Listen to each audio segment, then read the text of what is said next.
Agora, a gente estava falando aqui sobre a apreensão de CNH, você falou sobre as pessoas sobre a Carteira Nacional de Habilitação, né, para dirigir, e sobre as pessoas que precisam dela para poder trabalhar com o veículo e tal, e eu me lembrei da questão dos julgamentos também muito recentes aí das empresas de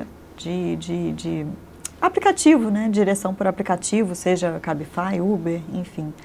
Isso aí tá uma revolução isso, né, e o STF está dando um tom para essa questão totalmente surpreendente para a Justiça do Trabalho, né?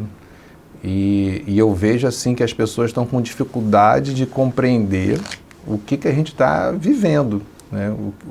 A visão de mundo do STF para a área trabalhista, porque assim é completamente contrária à nossa construção aí centenária quase que a gente da Justiça do Trabalho, assim. O STF ele tem batido na seguinte tecla: se você tem um contrato de natureza civil ou comercial firmado, não é a Justiça do Trabalho que deve analisar se esse contrato é válido ou não, porque esse contrato não é de trabalho.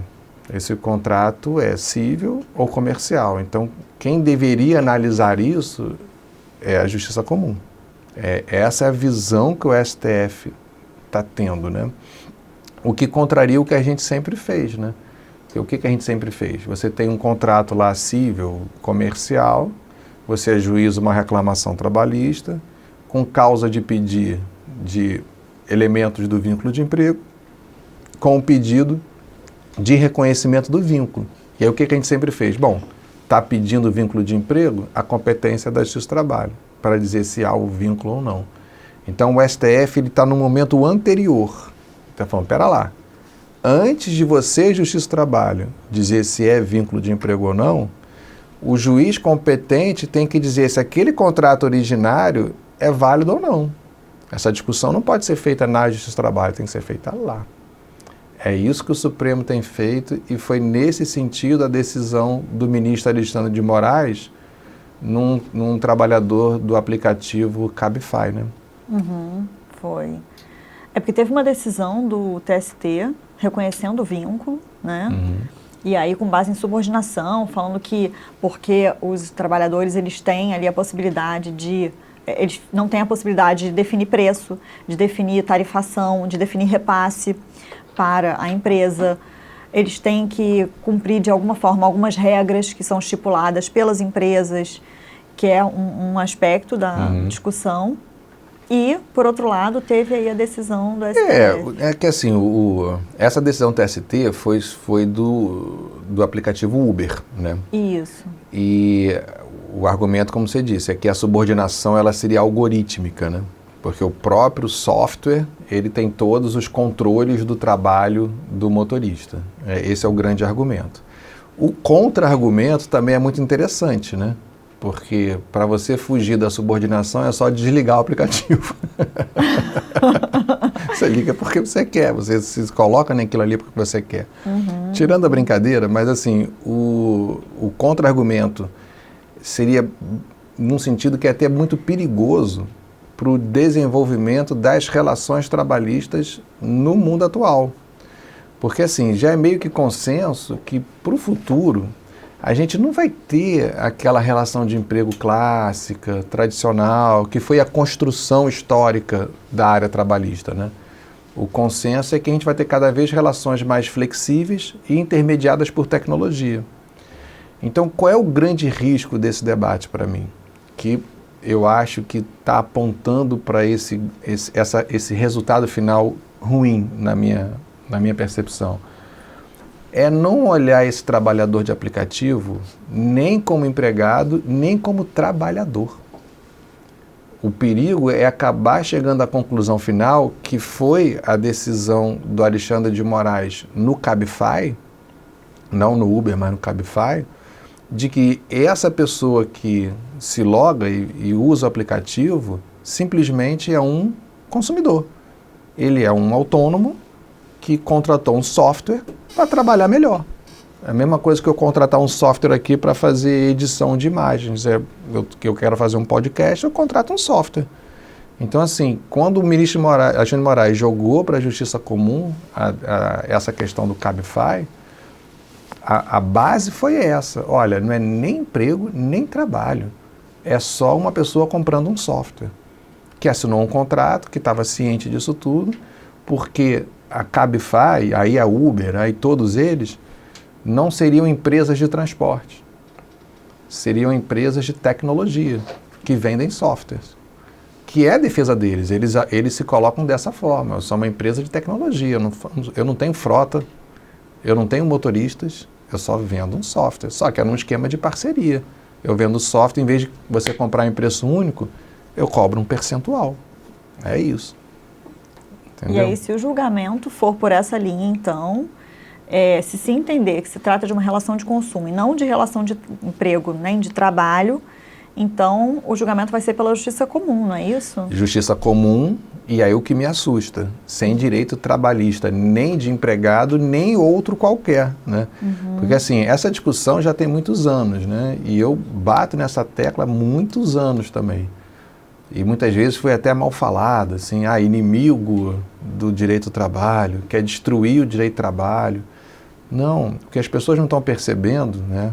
Hoje já está mais visível, mas o que as pessoas tiveram dificuldade de perceber é que a área trabalhista, na minha percepção, ela vai se desenvolver a partir do momento que ela souber absorver essas novas formas de trabalhar. Para a gente criar uma principiologia do trabalho humano e não do emprego, né? Porque quando a gente fala em direito do trabalho hoje, a gente está falando de emprego, vínculo de emprego. CLT é para vínculo de emprego. É uma coisa muito restrita. Que estatisticamente, eu gosto de números, né? Que estatisticamente hoje não alcança nem 30% da população ativa. Então, quando você fala assim, a CLT protege quem consegue entrar na CLT, que é só 30%. Não chega nem a 30%. Os outros 70% ou estão em outras formas de trabalhar, ou, que é a maioria, na completa informalidade. Isso assusta. Poxa, eu sou juiz há 26 anos, estudo direito de trabalho há mais de 30 anos, e estudando CLT, aí depois de 30 anos eu olho, mas caramba, não pegou nem metade dos trabalhadores, não protege nem metade dos trabalhadores. Então, assim, eu acho que é uma coisa que não era para ter tanta discussão, assim, tanta polarização, sabe? É a gente pensar assim, o que a gente pode fazer para melhorar, né? O que a gente vai fazer? Colocar a CLT para todo mundo? Eu acho que historicamente isso já se mostrou não ser viável. Criar uma proteção trabalhista nova, que é o que eu defendo, né? E rápido, para a gente não perder essas competências e, mais do que competência, não perder a qualidade de trabalhador, que esse é o risco que está na mesa, perder a qualidade de trabalhador. Então você vai ser transformado em consumidor e não trabalhador. E aí direito trabalhista não vem, entendeu? Esse é o grande risco. Eu li seus últimos artigos, sem querer puxar saco, mas eu li mesmo.